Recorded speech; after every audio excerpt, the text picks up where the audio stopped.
Vyhovuje a hlavne aj programovo to zapadá do tých turnajov, ktoré sa teraz hrajú momentálne na Antuke, takže z tohto hľadiska si myslím, že bolo dosť jedno, na akom povrchu hráme, pretože v dnešnom tenise už všetky hráčky sú tak zamerané na všetky povrchy, že to bolo dosť jedno. Máme hráčky, který na Antuce už odehráli skvělé výsledky, dokázali porazit top 10 hráčky na Antuce a nebojím se toho, že by to byla nějaká nevýhoda. Já si myslím, že oba ty týmy jsou ozdobou Fed Cupu.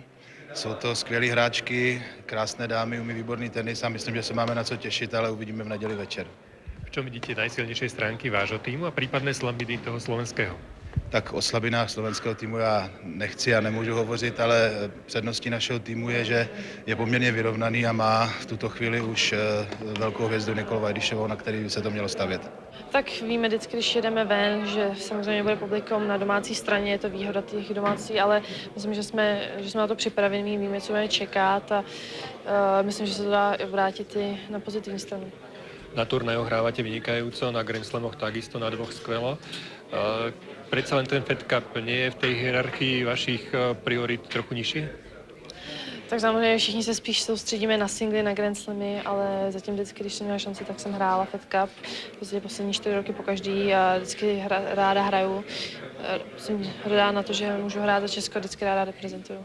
Je niečo, čo by ste si od Daniely zobrali? Ani ne, myslím, že jsem celkem spokojená s tím, co mám. Daniela hráme samozřejmě moc dobře, ale myslím si, že spíš se budu snažit zlepšit svoji hru a nechám si ji taková, jaká je. Výnimočný punc šarmu a pôvabu malo slávnostné banketové stretnutie oboch tímov pred samotným súbojom v zrkadlovej sále Primaciálneho paláca v Bratislave v stredu večer. Skloňovali sa na ňom nielen očakávania zo zápasu, ale aj krása hráčok oboch tímov.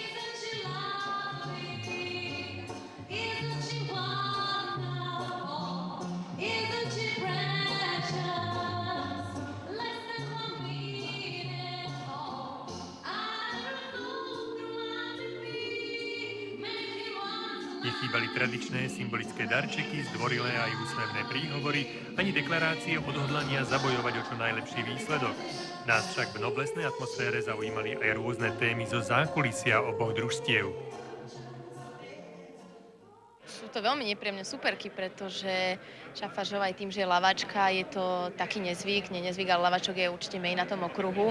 A Vajdišová, tak tá je v prvej desiatke, takže tam už sa hrá veľmi ťažko proti tým hráčkam. Ale ja sa budem snažiť podať čo najväčší a bojovný výkon a dúfam, že sa mi niečo podarí.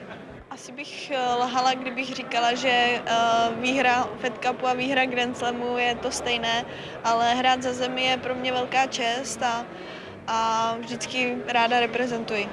Aká ste partia? Celý tým? Já myslím, že dobrá, rozumíme si. Nezavidíte si nič? Nemáte žiadne spory medzi sebou? Nemáme. Keby ste mali, tak i prezradíte? Určitě, když by nějaký byli.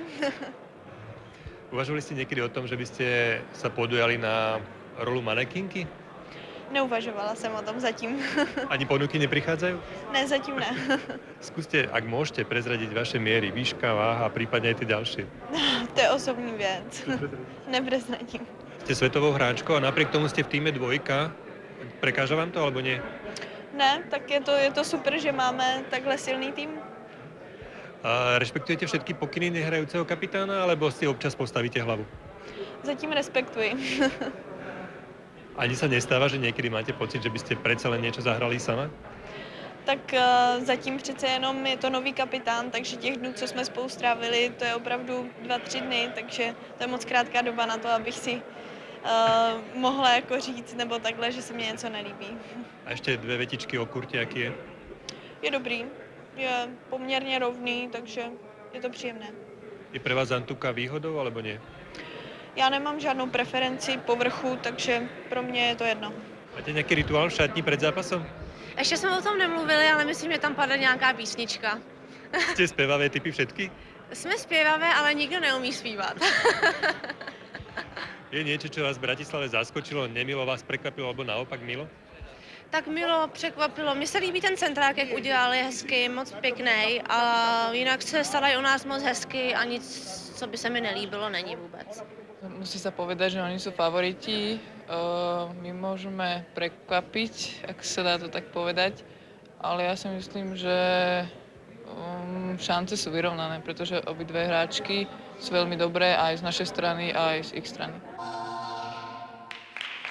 Atmosféra pred stretnutím bola naozaj skvelá, nuž ale uvidíme, komu bude v nedeľu podvečer viac do smiechu.